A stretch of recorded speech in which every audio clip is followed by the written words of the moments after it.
Dalam sejarahnya, Mongolia memang memiliki perjalanan sejarah yang sangat panjang. Sekitar abad ke-13, Mongolia merupakan pusat kekaisaran Mongol yang dikuasai oleh dinasti Qing sejak akhir abad ke-17.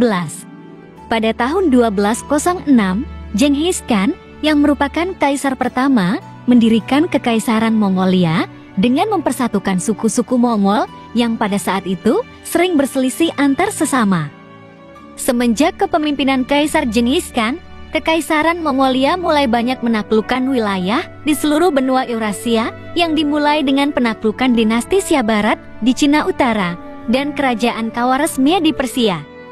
Hingga akhirnya, Kekaisaran Mongolia berhasil menguasai sebagian besar wilayah Asia Tenggara dan Eropa Tengah yang dipimpin oleh Khan Agung, yang merupakan keturunan Kaisar Genghis Khan yang secara turun-temurun memimpin Kekaisaran Mongolia. Menurut sejarah, Kekaisaran Mongolia merupakan kekaisaran kedua terbesar dalam sejarah dunia setelah Imperium Britania dan menjadi yang paling kuat di antara semua kekaisaran pada abad pertengahan. Hingga tahun 1921, Mongolia mendeklarasikan kemerdekaannya dengan bantuan dari Uni Soviet. Kemudian menjadi negara Republik Rakyat Mongolia pada tahun 1924. Akan tetapi, kemerdekaan Mongolia tidak diakui Tiongkok sampai tahun 1949. Kemudian mengadopsi konstitusi baru dan membentuk ekonomi pasar bebas pada tahun 1992. Dan telah menyelenggarakan serangkaian pemilihan presiden dan legislatif yang sukses.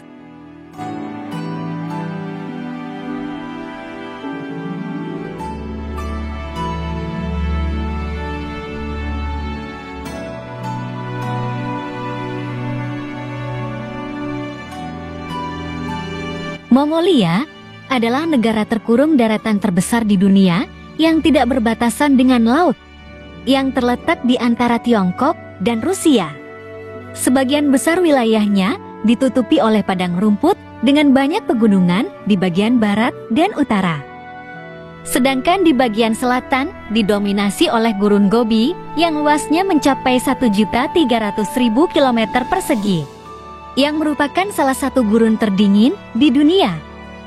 Mongolia juga merupakan salah satu negara tertinggi di dunia, dengan ketinggian rata-rata mencapai 1.580 meter, dan memiliki luas wilayah mencapai 1.564.116 km persegi. Kota terbesar di negara ini adalah Ulaanbaatar, yang sekaligus menjadi ibu kota negara Mongolia. Mongolia memiliki iklim kontinental yang sangat ekstrim, dengan musim dingin yang panjang dan musim panas yang terlalu singkat. Pada bulan Januari, suhu rata-rata bisa mencapai -30 derajat Celcius. Daerah yang paling parah terkena dampak cuaca dingin ini adalah Ulangom, Rincinhumbe, Tosan Senggel, Bulgan Utara, dan Provinsi Donat Timur. Sementara itu, di ibu kota Ulaanbaatar, suhu rata-rata dalam per tahun bisa mencapai -1,3 derajat Celcius dan menjadikannya sebagai ibu kota terdingin di dunia. Cuaca yang ekstrim ini juga mengakibatkan sebagian besar hewan ternak di Mongolia mati kelaparan karena sebagian wilayah membeku. Akibatnya, terjadi pergolakan ekonomi bagi sebagian besar populasi para penggembala. Iklim ekstrim ini biasanya dikenal dengan sebutan Zud. Namun saat ini, Mongolia telah memiliki skor rata-rata Indeks Integritas Lanskap Hutan sebesar 9,36/10 dan menempati peringkat ke-6 secara global dari 172 negara.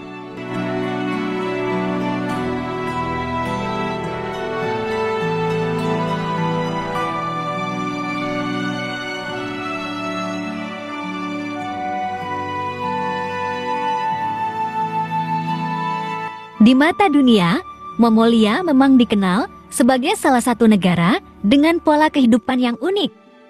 Hal ini dikarenakan hampir 30% penduduk Mongolia memilih tinggal di pedesaan dan hidup secara nomaden. Masyarakat nomaden lebih sering mendiami wilayah di kawasan sekitar Gurun Gobih. Karena kawasan ini cenderung lebih tinggi dan membentuk kondisi alam yang dingin dan juga kering. Menurut data, jumlah penduduk Mongolia mencapai 3.461.000 jiwa. Dengan tingkat pertumbuhan tahunan sebesar 1,38% dari total populasi penduduknya. Masyarakat nomaden akan berpindah-pindah sambil mengembala hewan ternak dan selalu mengandalkan lingkungan alam sekitar untuk bertahan hidup.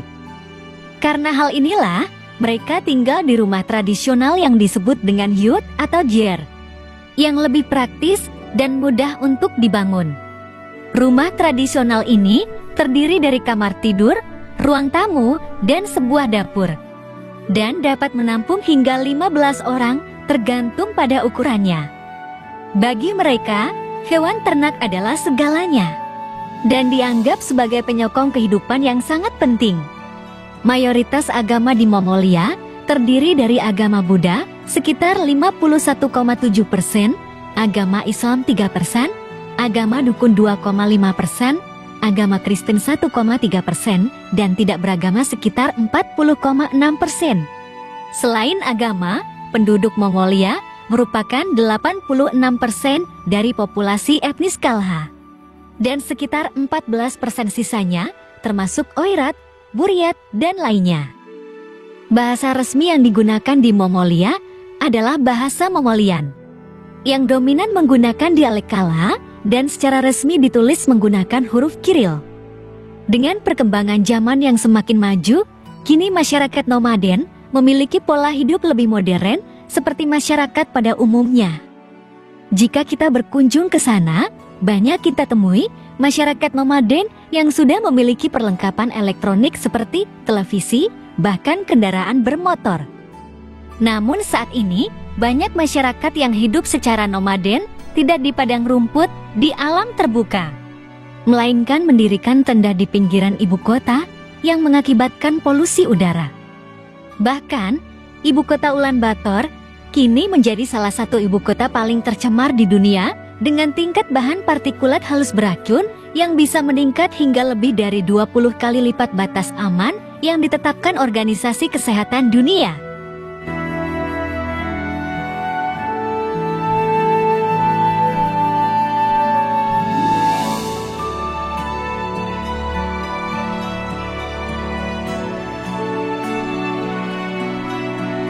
Mongolia terbentuk pada sistem pemerintahan republik semi-presidensial, demokrasi perwakilan, dan sistem multipartai, di mana kekuasaan eksekutif dipegang oleh presiden, kekuasaan legislatif dipegang oleh parlemen, dan kehakiman bersifat independen. Hal ini berawal pada aksi demonstrasi pro-demokrasi yang pertama kali dilakukan di depan Pusat Kebudayaan Pemuda di ibu kota Ulaanbaatar pada 10 Desember 1989. Dalam aksinya, ribuan orang yang terdiri dari aktivis, masyarakat desa, para guru, serta para pekerja buruh melakukan unjuk rasa dan mogok makan, menuntut agar membubarkan Politbiro yang dianggap merugikan rakyat. Setelah bernegosiasi, akhirnya pada 9 Maret 1990, Jambin Batmon mengundurkan diri sebagai ketua dan resmi membubarkan Politbiro. Dengan demikian, terbuka jalan untuk melakukan pemilu multipartai untuk pertama kalinya dan menjadikan Mongolia sebagai negara pertama di Asia yang sukses mentransisikan pemerintahan dari komunis menuju demokrasi. Mongolia kini berubah menjadi negara berdaulat dan menjamin sejumlah hak, kebebasan beragama, kebebasan berekspresi kepada semua warganya. Pada tanggal 12 Februari 1992, konstitusi baru Mongolia mulai berlaku, yang menyatakan bahwa presiden akan dipilih secara langsung oleh rakyat untuk masa jabatan 4 tahun dan dibatasi selama 2 periode pencalonan. Konstitusi baru juga memberikan wewenang kepada presiden untuk mengusulkan Perdana Menteri, mengusulkan rancangan undang-undang, serta dapat memveto sebagian undang-undang yang dibuat oleh parlemen, mengangkat hakim pengadilan, dan menunjuk duta besar.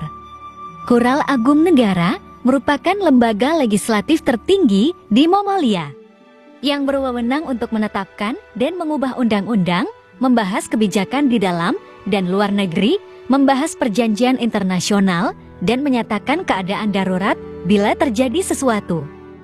Pengadilan tertinggi berada di Mahkamah Konstitusi Mongolia, yang terdiri dari 9 anggota, termasuk ketua, dilantik untuk masa jabatan 6 tahun, dan hanya untuk penafsiran konstitusi.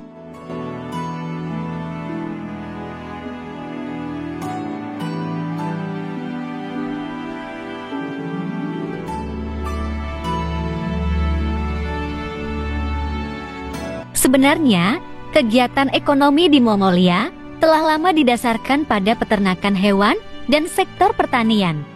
Namun, Mongolia mengalami kendala pada sektor pertanian yang disebabkan banyaknya dataran tinggi, suhu yang sangat ekstrim, serta musim dingin yang sangat panjang membuat Mongolia sangat sulit untuk berkembang. Akibatnya, Mongolia masih sangat fokus pada peternakan nomaden yang 75% lahannya dialokasikan untuk padang rumput, dan pertanian yang hanya mempekerjakan 3% dari populasi penduduknya. Hal inilah yang membuat Mongolia masih digolongkan sebagai ekonomi berpenghasilan menengah ke bawah oleh Bank Dunia.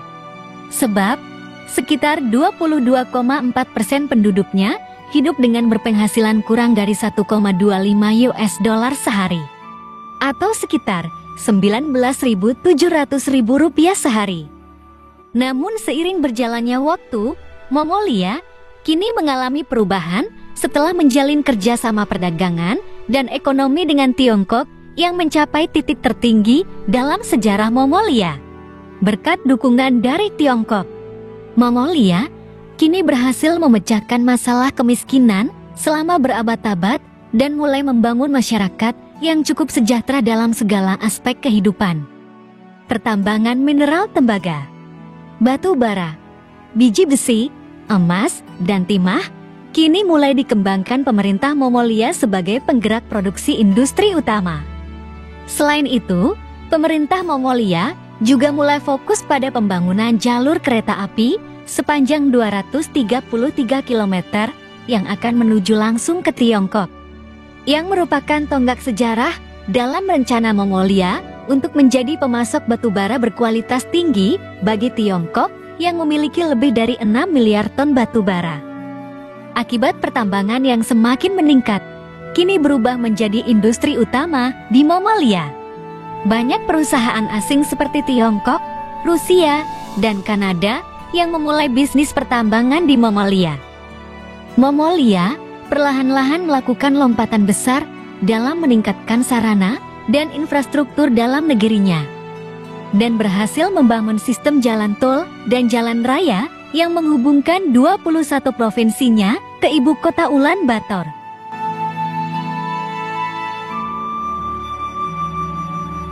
Mungkin hanya ini informasi tentang Mongolia yang dapat kami sampaikan.